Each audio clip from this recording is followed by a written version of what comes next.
Então, é o de sempre, minhas crianças. Peguem seus cadernos, vamos trabalhar. Saudade da. Então, vamos continuar de onde paramos, tá bom?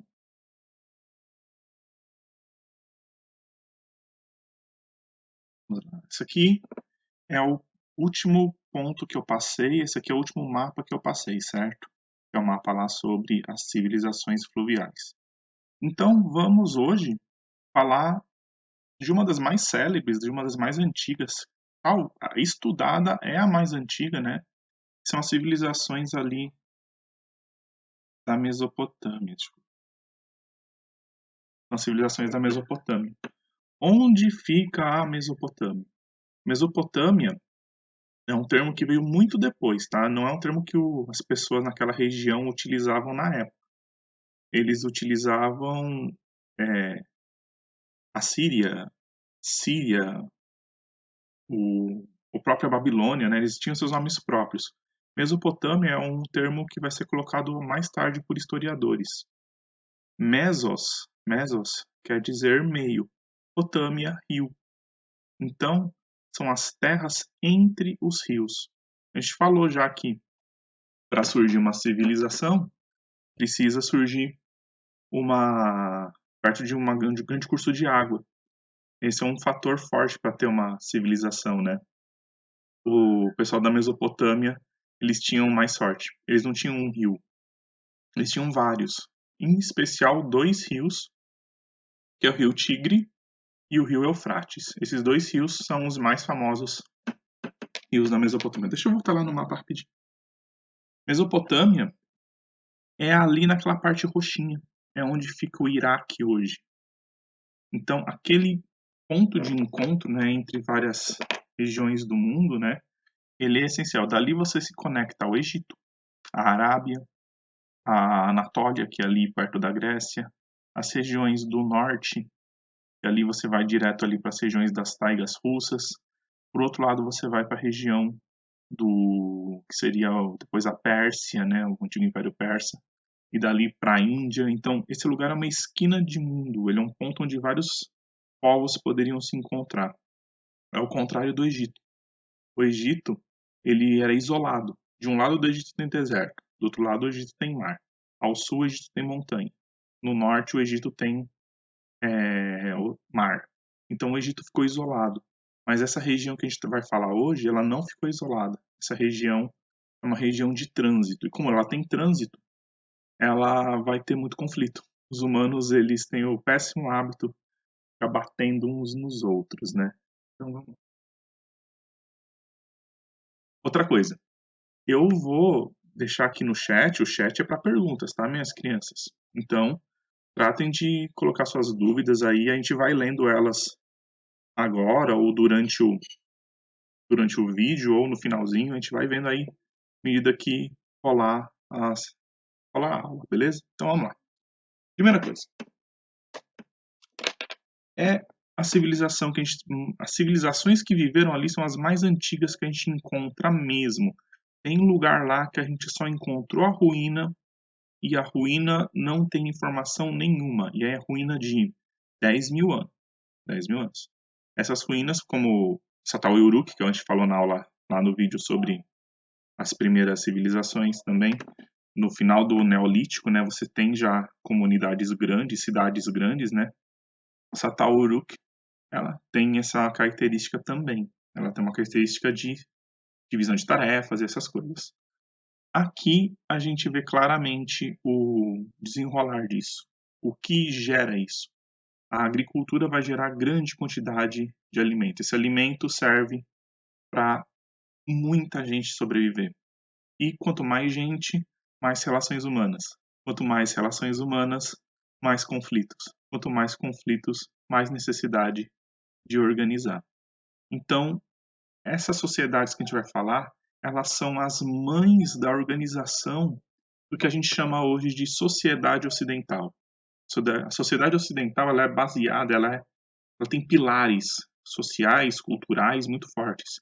E boa parte desses pilares surgiu nessa região do mundo, que tinha um estilo de vida bem diferente do nosso mesmo, mas muitas similaridades. O básico do que tem na nossa sociedade você vai encontrar por lá.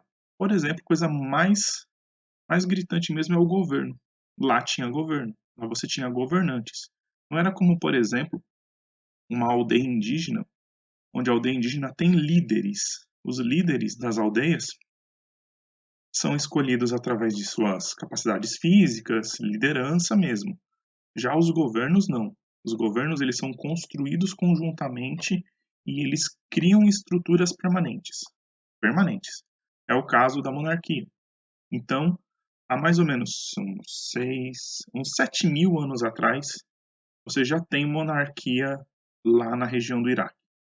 Ou seja, cada cidade vai ter um indivíduo que ele vai ser considerado muito importante, e os filhos dele serão os próximos líderes, e os filhos dos filhos serão os próximos líderes, e por aí vai. Isso você não encontra muito, por exemplo, nas tribos indígenas americanas. Não é só o filho do chefe que vai virar chefe. Se o cara for desafiado, se tiver uma situação que o cara mostra incompetência, o impeachment lá é bem rápido e interessante.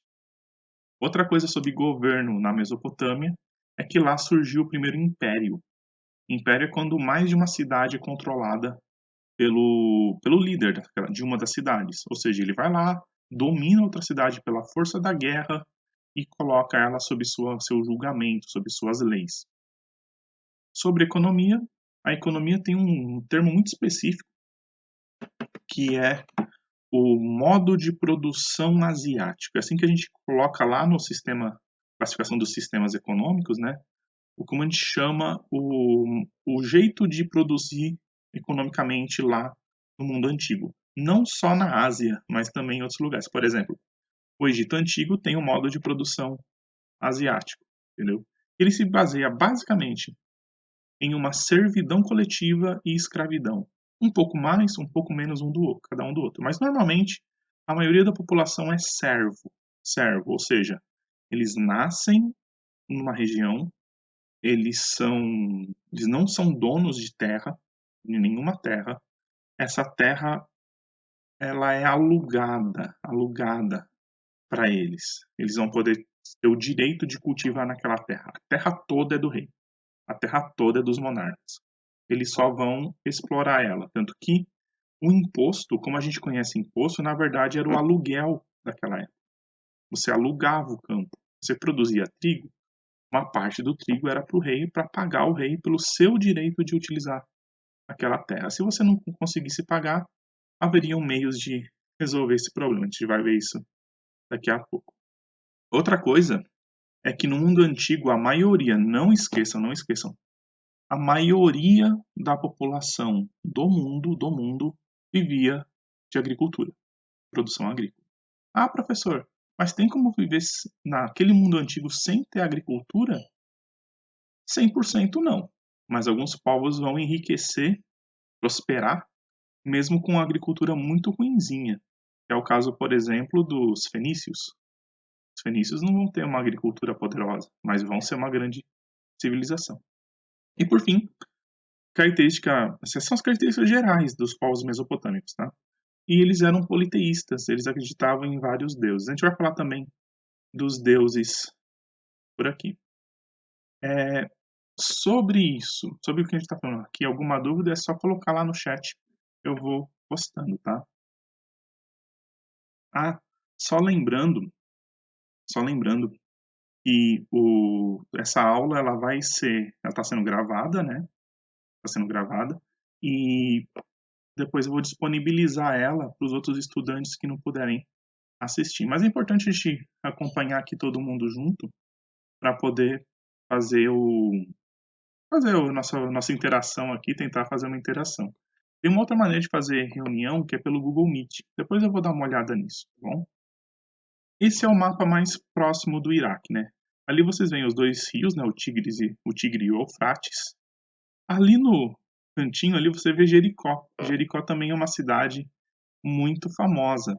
Jericó, ela fica ali no Vale do Rio Jordão e também é muito antiga. A gente tem aí mais ou menos uns 6.000 anos atrás, de 4.000 antes de Cristo. E o Rio Nilo está ali do lado. Então, essa é a região chave que a gente está falando. Olha só esse arco, né? Ela forma uma meia-lua, né? A gente chama essa região aí também de crescente fértil. Crescente fértil seria esse ponto da onde a humanidade ela encontrou meios de fazer agricultura. É o lugar mais antigo onde a gente encontra agricultura.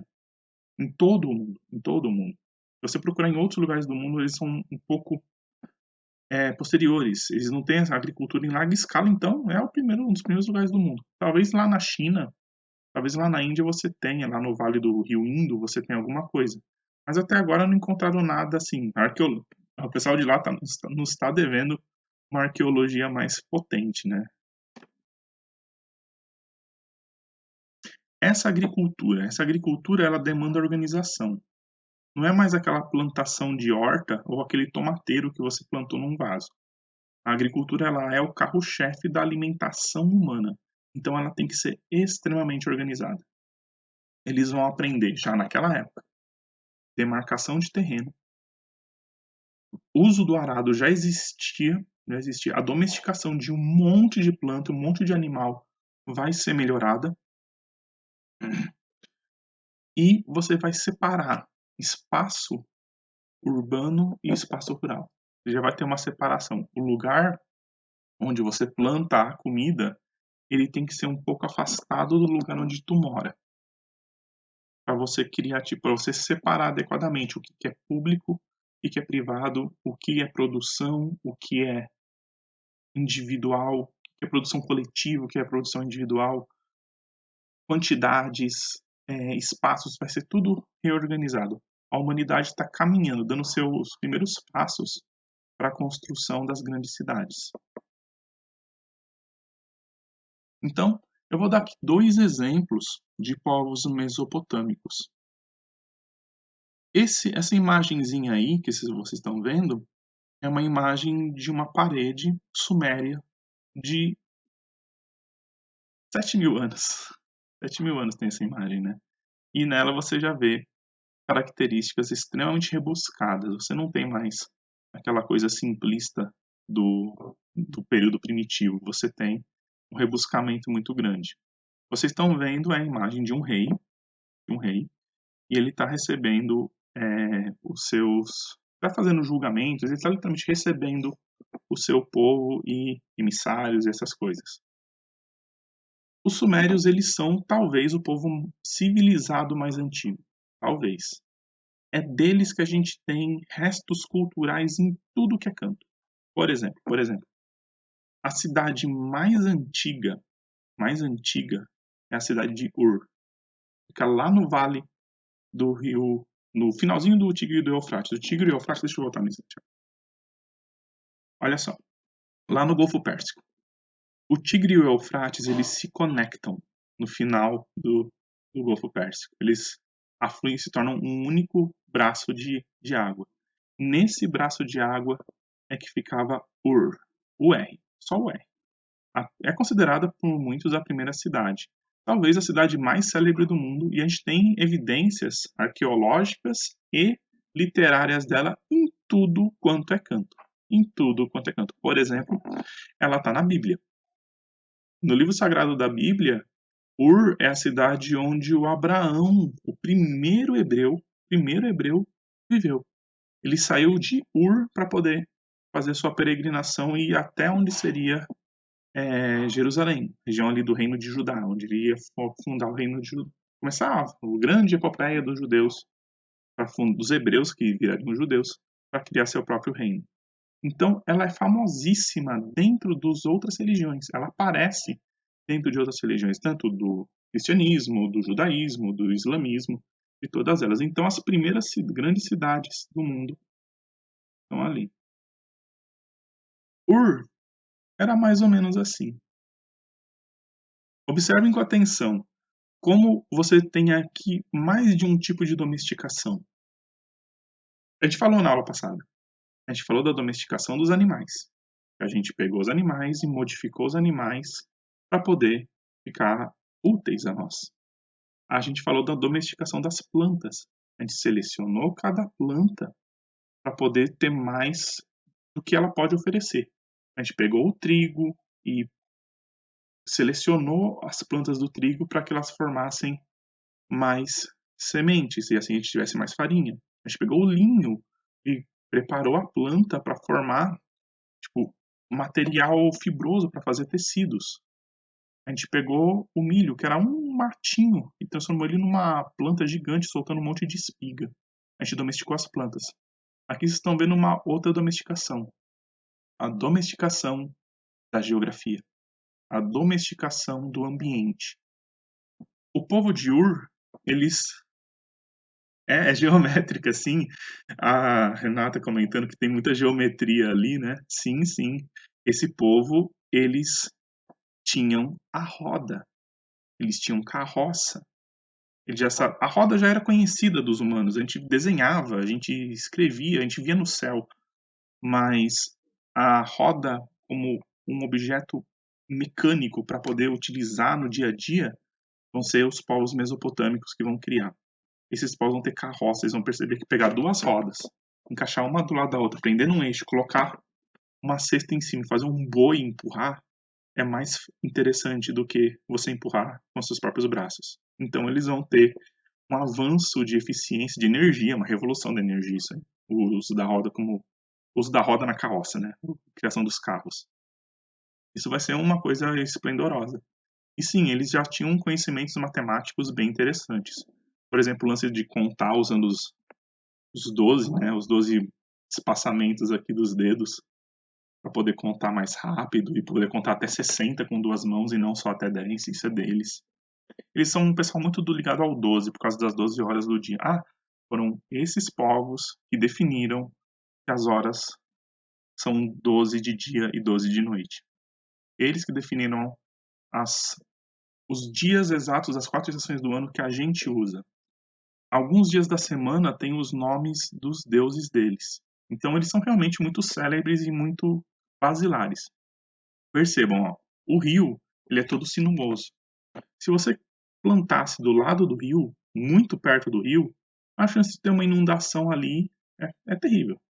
Então eles canalizaram o rio.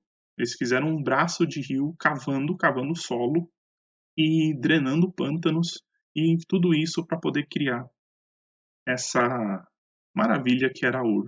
Ur, ela é considerada uma cidade muito querida aqui pelos historiadores no mundo todo. Sobrou coisa de Ur. Eu tenho uns pedaços ainda de Ur em pé.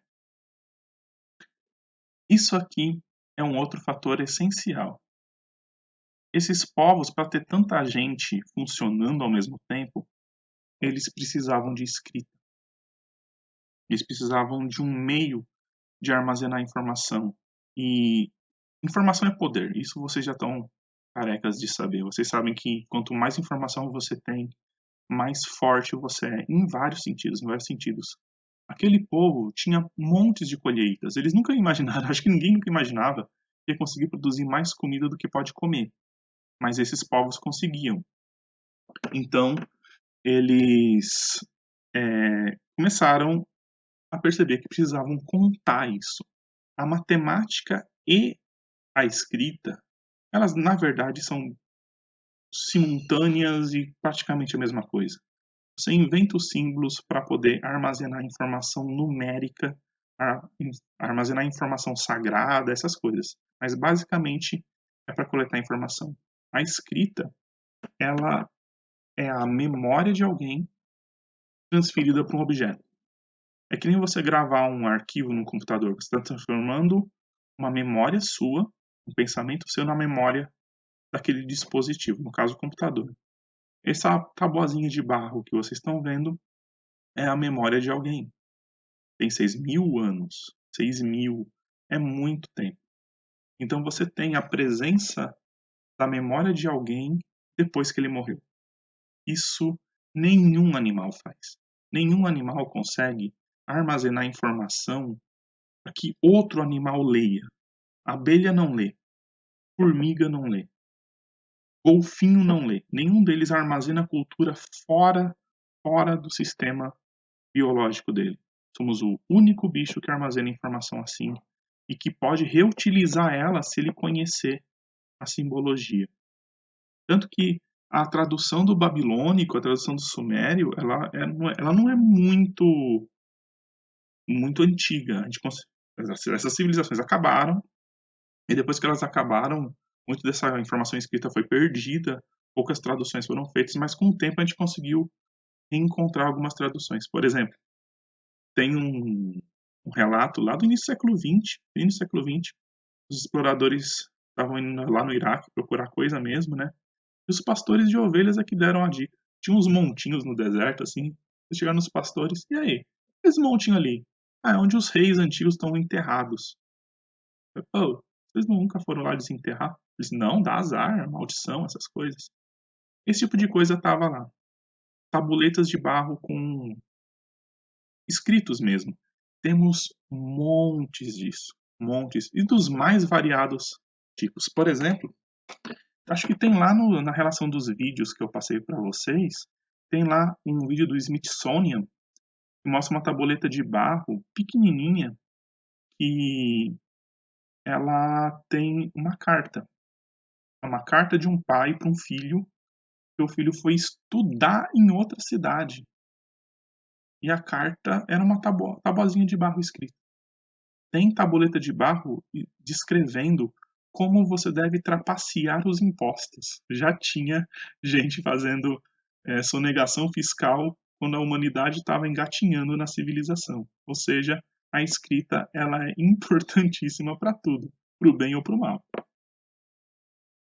Lembram disso? Quem estudou comigo no 6º ano lembra disso aqui. Vocês lembram que vocês fizeram este abecedário aqui? Olha que bonitinho. Vocês podiam copiar ele e fazer de novo, né? Que tal? Vocês vão fazer ele de novo para mim? Diz aí nos comentários se vocês montam ele de novo para mim. Aí qualquer coisa eu deixo já de atividade. Eu gosto muito desse. Tem esse aí que ele é bem completo. Ele é bem completo. A fonética dele é um negócio muito legal, que as pronúncias elas são visíveis no som delas, né? Entendeu? Por exemplo, vamos ver aqui dois. Cadê o E? Tem várias entonações. Por exemplo, aqui.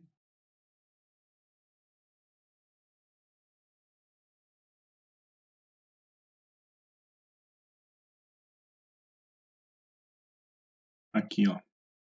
Olhem a letra O e a letra U. Ah, o pessoal lembrou. É, a gente fez isso no 6º ano, essa montagem. Então, a letra O e a letra O, percebam que no O tem só um tracinho, igualzinho que é o símbolo do U. Ele tá bem ali, entendeu? Isso é para ter noção do A, do O e do U. O, U, entenderam? É o tamanho da boca.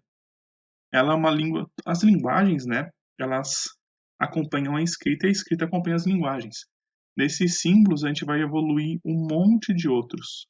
Por exemplo, olha ali na letra J. A letra J é a letra G e a letra I. As duas, uma em cima da outra. Eles não pronunciavam J, eles pronunciavam G. G. Então, o J deles se pronuncia G, que é J e I juntos. Entenderam? Então você tem essa mecânica sonora mesmo. O símbolo é o som. É que a gente está acostumado com os nossos símbolos, mas esses símbolos são alfabéticos, então eles funcionam do mesmo jeito que os nossos. Agora o outro exemplo. Os sumérios, eles duraram até mais ou menos uns 1900 a.C. E a partir dali, vários outros povos começaram a entrar na região e começaram a lutar entre si. Tanto que teve o rei Sargão I. O rei Sargão I, ele vai fazer uma campanha imperial e vai unificar territórios. E depois você vai ter outras unificações vindas pelos babilônicos. Por exemplo, um exemplo bem famoso é o do Hammurabi, que a gente vai falar daqui a pouquinho. Então, essa que vocês estão vendo é a Babilônia. A Babilônia, ela vai ser construída às sombras de Ur, né? Ela vai ser uma cópia de Ur. ela vai ter características de Ur, como, por exemplo, a presença de um zigurate e de grandes portais. Mas aqui já dá para ver na imagem, ó. A área urbana, ela é toda murada. O muro tem uma finalidade muito simples: proteger os humanos da pior criatura que existe na Terra, chamada ser humano. Seres humanos vivem querendo matar uns aos outros e roubar suas colheitas. Então você vai ter essa luta e a necessidade de se proteger. O rio canalizado continua, e percebam que vão fazer outros canais para cercar a cidade com um fosso, pontes, e também vai ter um riacho interno, vai ter um rio interno que vai cruzar o interior da cidade com propósitos sanitários, o pessoal se banhar e jogar sujeira, e também para navegação. É uma pequena Veneza mesopotâmica ali. Outro caso é que os muros eram extremamente grossos e altos, porque eles queriam evitar que inundações assolassem a cidade,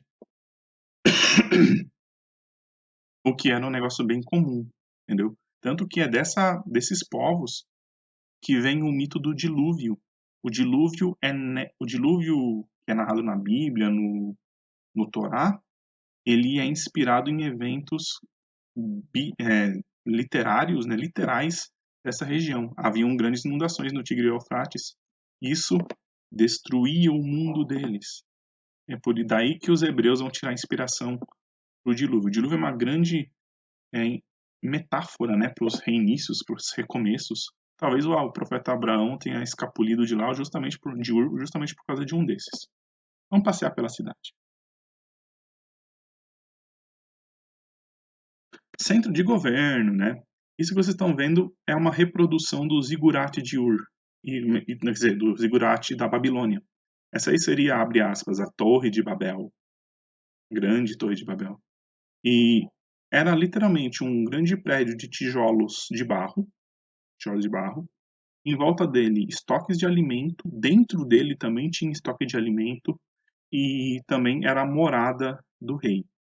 O rei e sua família moravam no topo do zigurate. Lá tinham salas, lá tinham lugares para dormir, lugares para recepcionar pessoas e tal.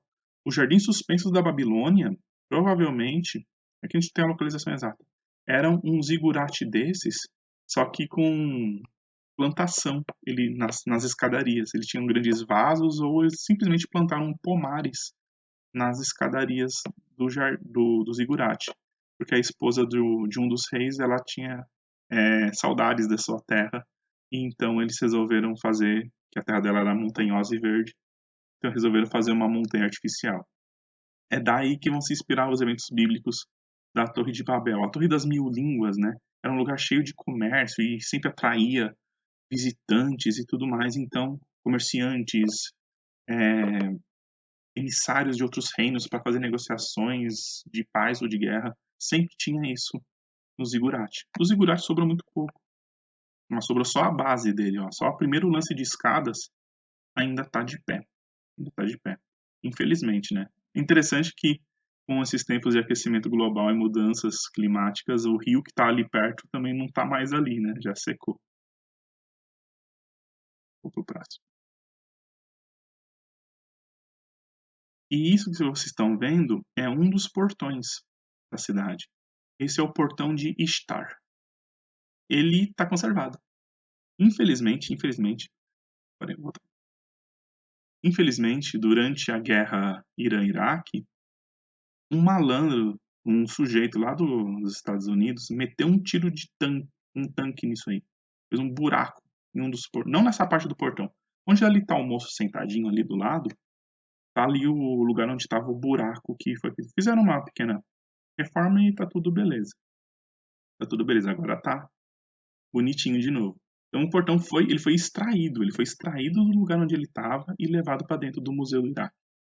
O Museu Nacional do Iraque, ele é um dos lugares mais incríveis. Um dia, infelizmente, foi já muito depredado, mas ele tem coisas que não dá para roubar, como é o caso do portão de Ishtar. Você teria que literalmente desmontar ele inteiro e não tem muito arqueólogo no mundo capaz de remontar esse quebra-cabeça, não. Agora uma contribuição dos babilônicos, né? Vamos falar do Código de Hammurabi. Quem vai fazer direito à advocacia vai ter que ler esse bendito código aí para entender. Eu vou deixar lá no grupo, lá no Classroom, um PDF com o Código de Hammurabi para vocês verem o tamanho da encrenca que é o negócio. Até hoje a gente tem dúvidas sobre como ele foi criado e como é que foi a administração e o uso dele. Mas uma coisa é certa, ele é considerado um dos primeiros códigos de leis do mundo. Nesse pilar de pedra, estão vendo que é maior que eu, maior que um homem adulto. Obrigado, obrigado. O problema de vocês usarem seus nicks do, do YouTube é que a gente não sabe quem é a pessoa. É o Supreme FFX, é o Supreme Final Fantasy XV? Quem é você? Pergunto eu. A aula está show. É o que dá pra fazer, meu caro. Vamos lá. Então, continuando. Então, nesse pilar de pedra, estão escritas as leis. Acho que são umas 280, 260 leis. Ah, e a lei 13, não está escrita. Por motivos simbólicos. O lance do 13 ser o número de azar é deles. Eles que atribuem o 13 ao número do azar. E aí o pessoal aqui fica com isso. Não, não foi? Não foi? Tá dando umas travadas. Espera aí.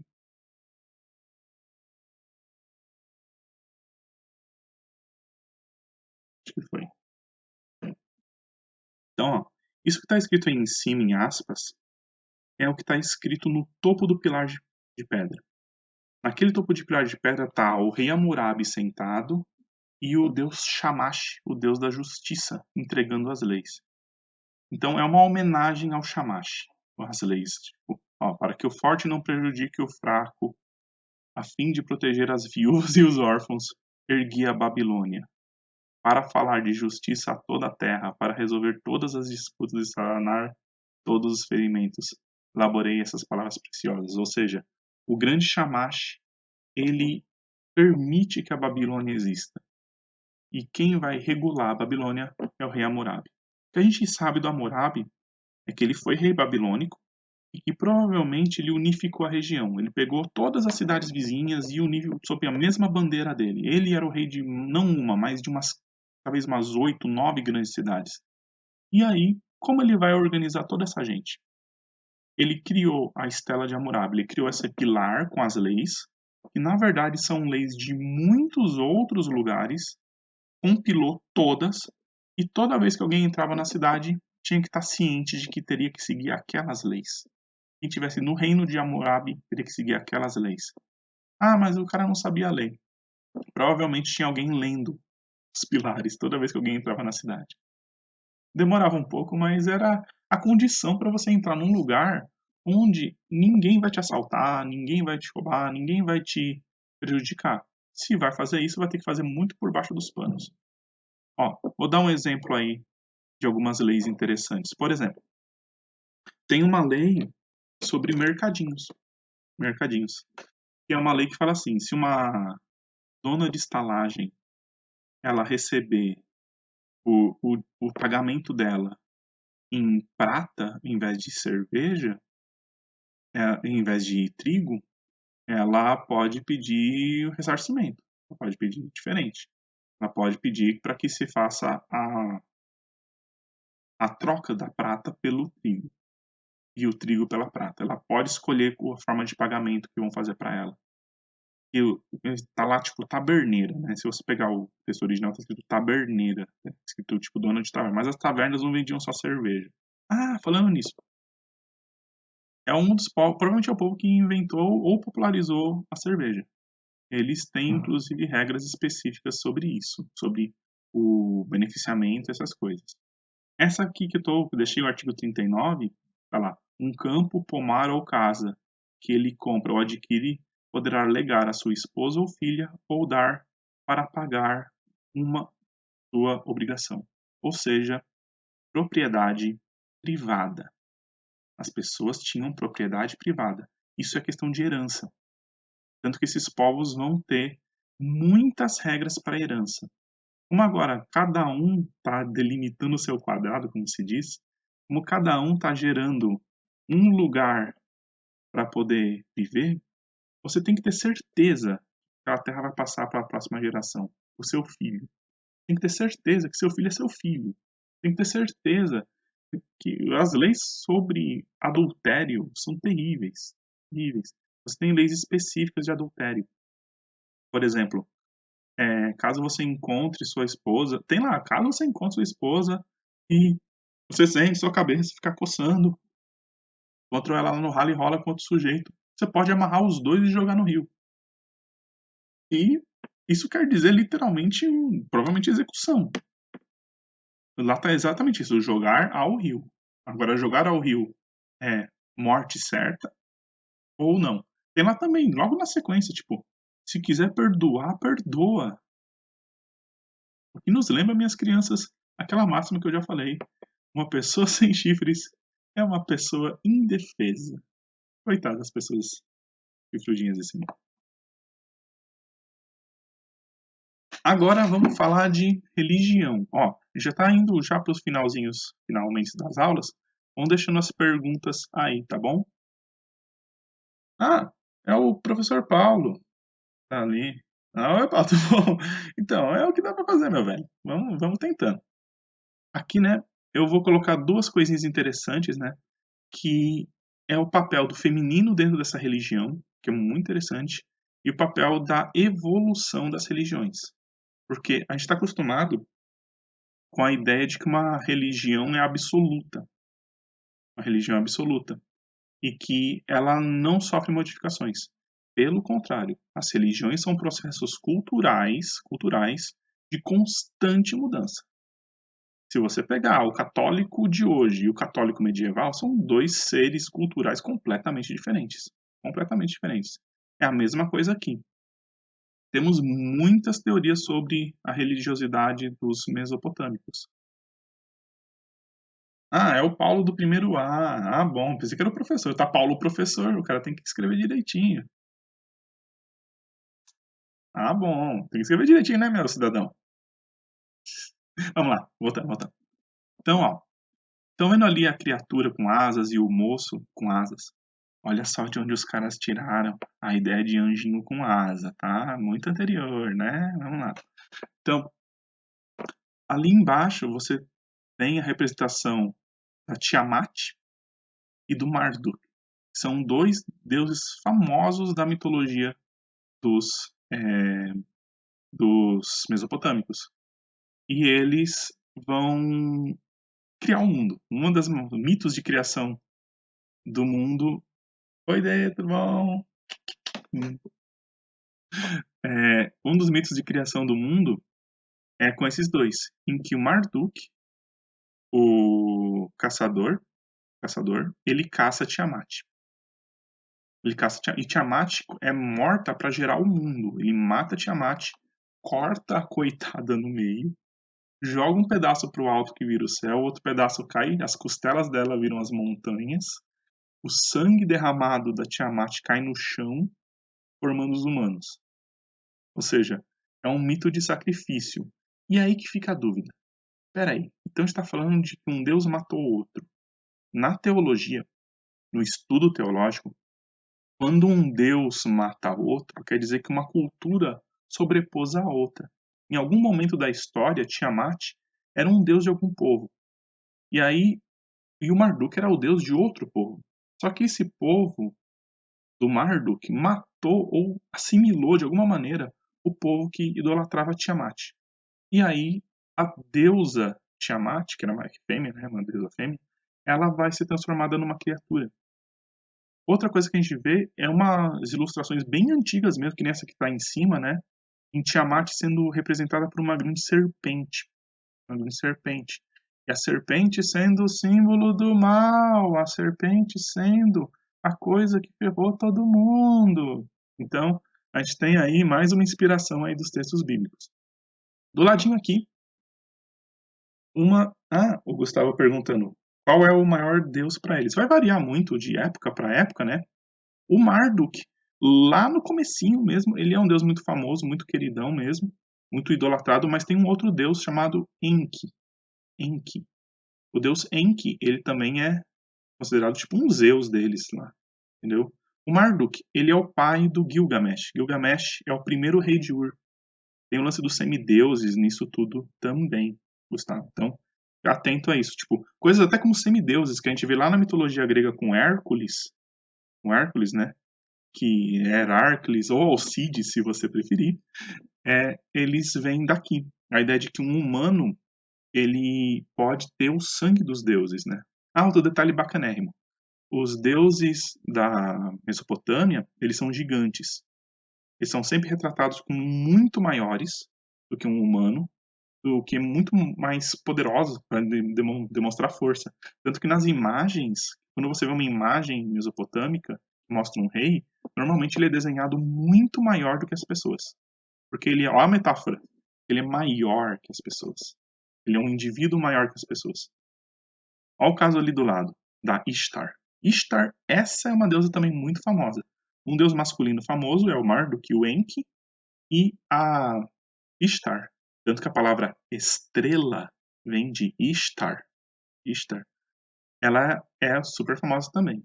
Ela é o planeta Vênus no céu, né? Os deuses eram retratados pelos corpos celestes.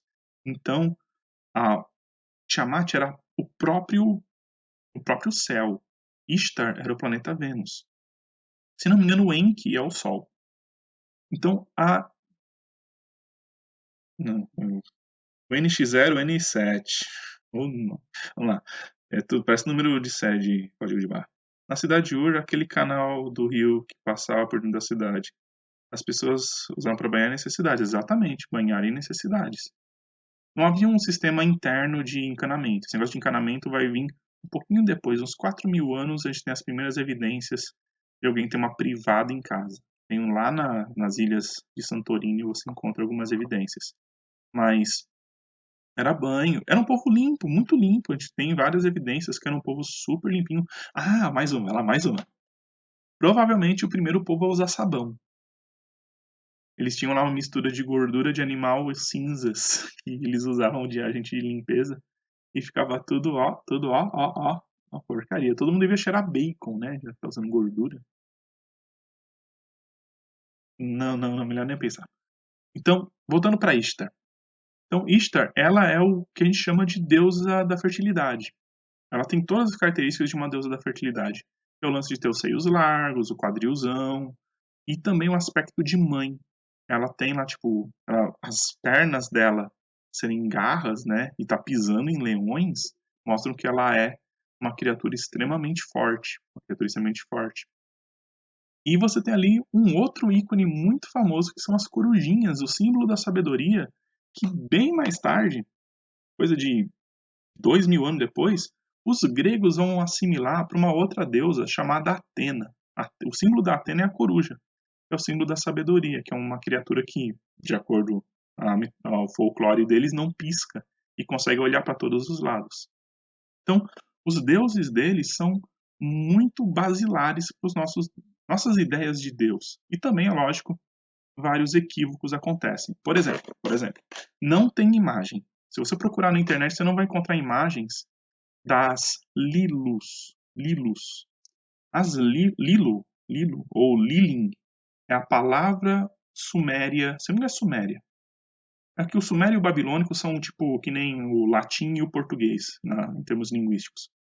Então, Lilo ou Lilin são a palavra deles para espírito. Para espírito. E eles acreditavam que existia um tipo de Lilo ou Lilin e ele só aparecia, ele nascia, né, esse tipo de espírito nascia de uma mulher que morreu sem ter filhos. Séculos mais tarde, vão pegar essa mesma ideia e vão criar a Lilith. Lilith, a primeira mulher, né, a primeira mulher, que não é a Eva, é a Lilith. Percebem como um monte de coisas culturais lá da Mesopotâmia vão ser reutilizadas nas outras religiões do futuro? Nas religiões posteriores? mostrando que as religiões elas são um processo construído. Há demonização de símbolos, há deidificação de outros símbolos, acontece toda hora. Vou dar um exemplo para vocês recente. O que vocês acham? Bonitinho, né? Bonitinho, né? A criaturinha aqui. Esse, minhas crianças, é o Pazuzu. Pazuzu é o nome desse ser. Olha, vamos elencar as características. Cabeça de leão, corpo magricela, asas, pés de águia. O bicho é um monstro? Várias estátuas do Pazuzu foram encontradas, dos mais variados tamanhos. Essa que vocês estão vendo é isso. É um Pazuzinho. É um Pazuzu Action Figure, né? É um Pazuzu Action Figure. Tinha de monte. Tinha de monte de estátua do Pazuzu. E aí, né? Uma galera que faz filme de terror, filme de horror, resolveu fazer um filme chamado Exorcista o Início. Vocês já assistiram? Exorcista o Início? Em Exorcista o Início, os caras estão lá no início do século XX, lá, e eles estão lá na região da Mesopotâmia e encontram uma estátua de Pazuzu e eles libertam o demônio Pazuzu e ele acaba entrando lá na menininha lá que vomita verde, que anda de toda invertida lá nas paredes e tudo mais. Então, isso é um grande injustiça com o Pazuzu. Se você pegar o que é escrito sobre o Pazuzu, é exatamente o oposto. Gente, o Pazuzu não é um demônio. O Pazuzu é o deus protetor dos exorcistas. É o contrário. Ele não tá lá para entrar no corpo das pessoas. Ele tá lá para proteger as pessoas. É totalmente o oposto. Outra coisa é o erro. Aí, ó, alguém, ó, Carol conhece, ó. Esse filme é uma porcaria, né? Esse filme aí é uma beleza, entendeu? Então, a ideia, o erro de interpretação de texto sobre as coisas mesopotâmicas é absurdo. Por exemplo, nós temos nos textos mesopotâmicos manual de exorcismo. Manual de exorcismo. Como funciona o manual de... Vou dar um exemplo de um demônio. Um demônio dos mesopotâmicos. O demônio é assim. É um demônio invisível. Ele te faz gritar, te faz cair água da cara. É isso que está escrito no negócio. De novo, ele te faz gritar e te faz sair água da cara. O que é isso? É fácil. Achém! Quando você espirra, você não grita e solta água da cara? O que é demônio para um mesopotâmico, para você chama doença. Que é uma coisa invisível que entra em você. É isso que é um demônio mesopotâmico. Pegaram? Então, o Pazuzu, ele é uma estátua protetora, uma estátua sanitária, para proteger, porque naquela época ninguém sabia o que era uma doença de verdade, ninguém sabia o que era uma bactéria. E eles acreditavam. E a rezar, fazer o culto religioso, acreditando em cura, realmente é um fator de ajuda. Mexe com o seu psicológico para o lado positivo da coisa. Então, quando alguém estava doente, recebia uma estatuazinha de Pazuzu, essa estatuazinha era usada, mano. E o cara ia lá e, tipo, ajudava. Tipo, ele rezava pra Pazuzu, ai, Pazuzu, me livra desse bicho que tá me fazendo gritar e soltar água pela cara. E o Pazuzu, de certo modo, né, de certo modo, psicologicamente falando, era um fator placebo, um fator de cura, entendeu? E por isso tinha tanta estátua do Pazuzu. Mas não, o pensamento ocidental de hoje, que demoniza qualquer coisa que não tenha aparência de um deus bonitinho vestindo uma toga, ou de um deus com cabelo encaracolado e olho claro, é demônio.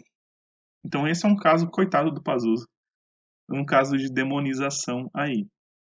Ó, faltam 10 minutinhos para acabar a live, então coloquem perguntinhas aí, né, sobre o que a gente está vendo. Eu estava vendo as entregas, enquanto vocês vão colocando aí, eu vou falando aqui. Estava vendo as entregas de vocês, maioria de vocês, mais da metade das salas, dos primeiros, já entregou as atividades. Então, muito bom. o bimestre acaba dia 29. Então, por favor, façam tudo direitinho aí, né? Façam todas as atividades. As presenças são computadas pelas atividades, pela sua entrada no centro de mídias. Tentem abrir o Classroom. O caminho que você vai fazer para abrir o Classroom é por dentro do centro de mídias. Ajuda um pouco. Saiu os canais lá no centro de mídias do YouTube, saiu os canais também. Então, lá você tem as informações. Deixa eu ver então, se vocês deixaram alguma duvidazinha, senão eu já vou fechando por aqui.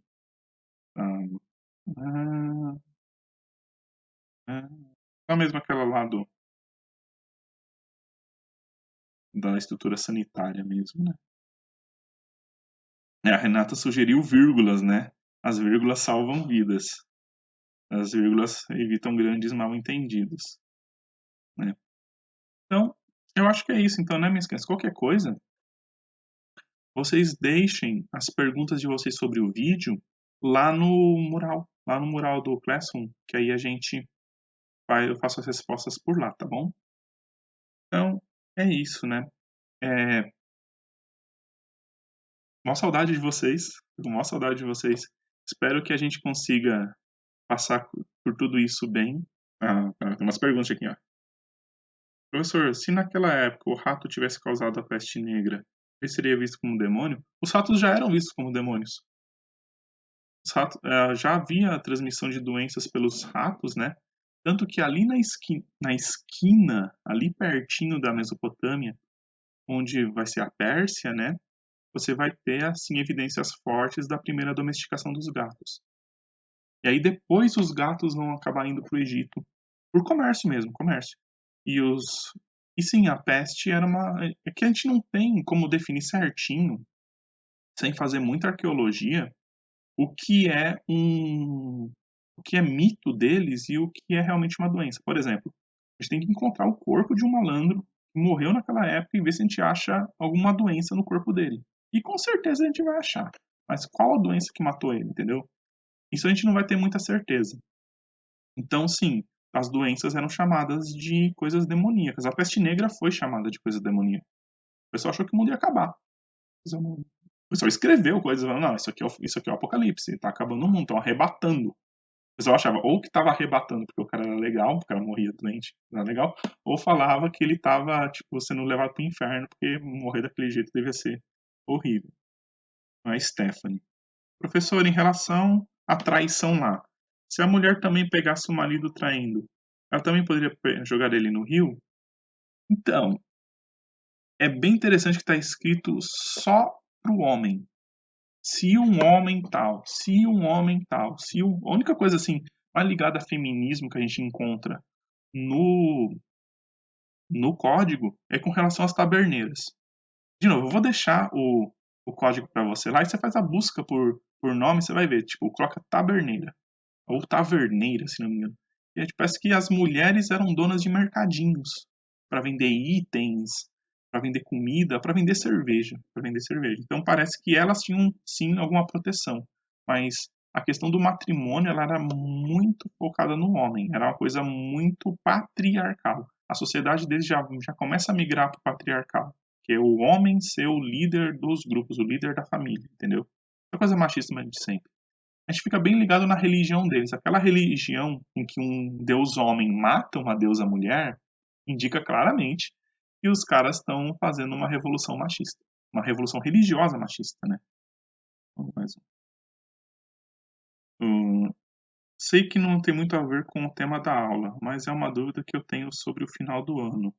Haverá um memorial escolar? Sim, haverá um memorial escolar. Até onde me consta, haverá memorial escolar. Vai ter cápsula do tempo, nem que eu tenha que ir lá desenterrar aquele treco de escafandro, de roupa de mergulho, e a gente vai enterrar a nossa cápsula do tempo.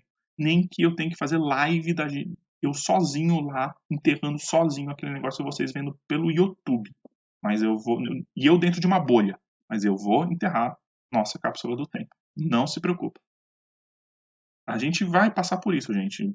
Pode ser de muitos jeitos que a gente pode passar por isso, entendeu? Pode ser que a gente fique nessa até o fim do ano.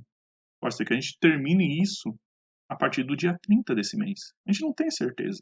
Então a gente tem que fazer o nosso melhor, entendeu? Ah, e só lembrando, falei isso no terceiro, eu vou falar para vocês. Vocês estão proibidos de morrer.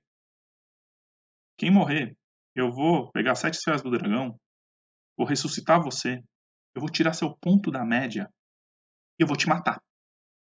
Entendeu? Entenderam?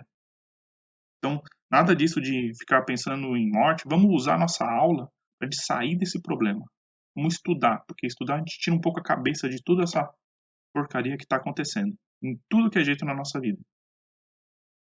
Professor, o rei naquele tempo era mais visto como um chefe ou como um líder? Essa é uma boa pergunta. A Rafa, oi Rafa, tudo bom? Então, essa é uma boa pergunta. O rei não era visto nem como chefe, nem como líder. Os reis eram deedificados. Os reis eram considerados deuses. Eles eram filhos dos deuses. Eles eram semideuses. Ou eles eram o Deus encarnado. Muita coisa no modo de servidão asiático ela é inspirada nisso, que o rei ele era o supremo, o máximo disso. O máximo disso, entendeu? Ele era o ser que você não podia mentir. Por isso que o rei era o juiz.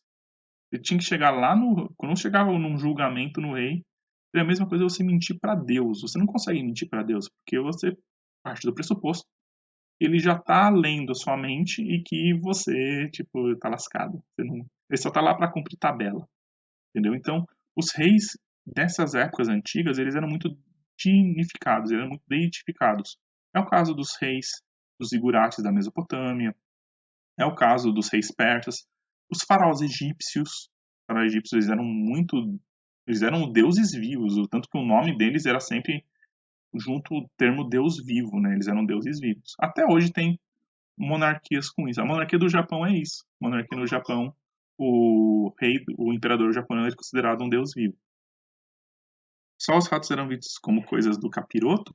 Não, serpentes, animais peçonhentos, qualquer bicho que causasse dano ao humano, qualquer animal, né, que fosse nocivo ao ser humano, esse animal também tinha essa alcunha, né, de coisa maligna. As cobras, principalmente, né, as cobras que são peçonhentas, que uma cobra mata um humano com uma única mordida, as aranhas, todos esses animais peçonhentos eram considerados coisas malignas. Tanto que, quando você vê uma ilustração de alguma coisa maligna na cultura ocidental, ela tem alguma característica disso. Por exemplo, um vampiro, ele é demoníaco, então ele vai ter asas de morcego. Um diabo vai ter asas também de morcego. Um dragão, ele é um réptil, então ele lembra uma cobra, essas coisas. Os alunos que saíram da escola podem acompanhar a cápsula do tempo também? Claro, né, minha filha? Claro, minha filha. Se quiser me mandar as coisas, eu até coloco lá. E aí, Carol? Professor, dá uma explicativa sobre monarquia descentralizada. É para já. Então, você tinha dois tipos, tinha a descentralizada e tinha o império. Ou seja, cada cidadezinha tinha um monarca. Naquele quadrado ali, naquela cidadezinha, ele era o rei. É que assim, não haviam países. Não havia gente o bastante para formar um país. A humanidade inteira, acho que há uns 7 mil anos atrás, a humanidade não passava de 1 bilhão de humanos. Não tinha 1 bilhão de humanos há 7 mil, 8 mil anos atrás. Tinha muito menos. Estava na casa das centenas de milhões. Hoje que está lotado de gente. Então, uma cidade, uma única cidade de 60 mil pessoas, era uma enorme cidade naquela época. Enorme. Vou dar um exemplo. Cidade mais recente. No século XVI, Tenochtitlan, que era a capital do Império Azteca, ela tinha 100 mil pessoas. Londres não tinha 100 mil pessoas. Londres não tinha 100 mil pessoas. Então, era uma cidade gigantesca. Roma, lá há quase 3 mil anos atrás, Roma, ela chegou a ter 1 milhão de habitantes. 1 milhão. 1 milhão é muita gente. Imagina naquela época que você nem sabia que ferver a água matava a bactéria. E o pessoal construía a cidade de 1 milhão. Entendeu? É que os romanos eram razoavelmente limpinhos. Então a monarquia descentralizada é a monarquia de uma única cidade. em que você é rei só de um lugar, de uma única cidade, entendeu? As monarquias centralizadas ou impérios, eles são onde um rei controla mais de uma grande cidade. É o caso, por exemplo, do Império Persa, do Império Babilônico, do Império de Alexandre, que vai ser um dos maiores do mundo antigo, o Império Romano, o Império Napoleônico, o Império Egípcio. Você vai ter esses grandes grupos todos centralizados na figura de um único indivíduo, de um único rei. Esse rei tem tanta terra que ele nunca vai visitar todas elas. Um rei babilônico, ele, ele era dono de tudo que ele via. Um imperador, ele vai ser dono de além do horizonte. Isso ficou poético, hein? A Renata alerta de intruso. A velha boa e velha intrusa. Renata, essa intrusa aí é café com leite. Eu não vou poder deixar de atender os pedidos, não. Bem, então é isso, minhas crianças. Eu vou fechando por aqui. Daqui a 20 minutinhos eu tenho, 25, 20 minutinhos, eu tenho outra reunião para fazer. Renata, eu acho que você também está nessa. Então, como eu disse, né? Mais tarde eu vou editar essa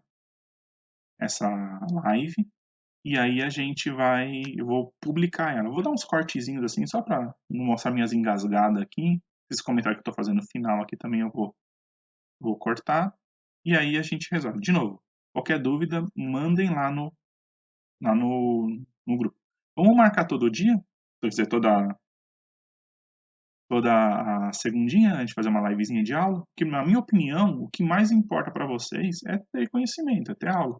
Vamos tentar marcar em outra plataforma. Tem uma plataforma no Classroom chamada Meet, que lá permite que todo mundo fale, entendeu? Não sei se vai ficar muito pesado para as nossas redes, para nossos celulares e essas coisas, mas vamos tentar. A gente podia tentar. Faça uma experiência com alguns alunos do primeiro. Renata pode me ajudar com isso, né, Renata? E aí, pessoal, vamos! E aí, no Meet a gente faz a gente tenta fazer uma aula mais fechada com os dois primeiros ao mesmo tempo, tá bom? Porque aí, então, a segunda-feira fica os primeiros, na quarta fica os terceiros, e aí acho que na quinta e na sexta eu vejo como eu faço com os segundos, tá bom? Então, beleza, gente. Toda segunda-feira, das 10 às 11, a gente faz a aula. A gente falou de mesopotâmicos agora. Próxima aula, egípcios. Que tal? Tá bom? Então, dá um salve aí, de tchau aí, pessoal, que eu tô me despedindo aqui também. Então, ó, fiquem bem, fiquem bem. Usem álcool gel, usem máscara, não saiam sem necessidade. Não saiam sem necessidade. Cuidem-se legalzinho, por favor. Não vamos passar por isso bem, tá bom? Então, ó, tchauzinho. Até mais, tá bom? Deixa eu ver como é que desliga aqui o negócio agora.